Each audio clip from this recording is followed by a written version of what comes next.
அனைவருக்கும் வணக்கம். திருப்பள்ளி எழுச்சி பாடல் 8.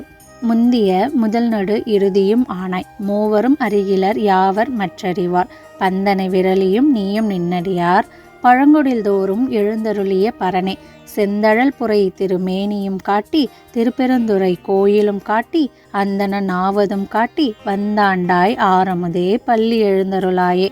இந்த பாடலுடைய பொருள் பார்க்கலாம். இதில் மாணிக்கவாசகர் அவருடைய அனுபவத்தை தான் எழுதியிருக்காரு. என்னை ஆண்டு கொண்ட ஆரமுதான சிவபிரானே, பார்வதியோடைய அடியவர்களுடைய பழைய வீடுகளுக்கும் வந்தருளும் பரமேஸ்வரனே, நீ தான் இந்த உலகத்தை முதல்ல படைச்ச, எல்லாருக்கும் நடுநாயகமான தலைவனாகவும் நீ இருக்க, அழிக்கும் தெய்வமும் நீயே, பிரம்மா விஷ்ணுவே உன்னை பார்க்கறதுக்கு ரொம்ப கஷ்டப்படுறாங்க.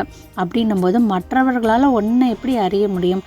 உன்னை அறிய முற்பட்ட போது நீ எப்படி நின்ன? நெருப்பாக நின்றாய். இப்போ திருப்பெருந்துறை கோயிலை என் கண்ணில் காமிச்ச, அந்தனர் வேடத்தில் வந்து என்னை ஆண்டு கொண்ட, இவ்வளோ சிறப்புகளை உடைய சிவபிரானை நீங்கள் துயில் எழுந்து வரணும் அப்படின்னு மாணிக்கவாசகர் பாடக்கூடிய பாடல் தான் இது. இதில் அவர் சொல்லக்கூடிய கருத்து என்ன நமக்கு அப்படின்னா, கடவுளை வணங்குறதுக்கு என்ன வேணும் அப்படின்னு நம்ம எல்லாருக்கும் ஒரு கேள்வி இருக்கும்.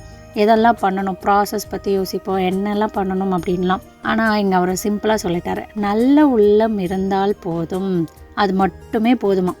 ஏன்னா கடவுள் வீட்டுக்கு வரைக்கும் வந்து நம்ம காட்சி கொடுத்துட்டு போவார். அது இருந்தாலே உலா வர்றது, பவனி வர்றது எல்லாமே நம்ம கேட்டிருக்கோம். பேதம் இல்லாமல் இறைவன் எல்லாருக்கும் காட்சி கொடுக்கறது தான் அந்த வீதி உலா வரக்கூடிய தன்மைகள் எல்லாமே. அதுதான் இந்த பாடலோட உட்கருத்தாகவும் இருக்குது. வாங்க நாமும் தினமும் திருப்பள்ளி எழுச்சி பாடுவோம். நன்றி.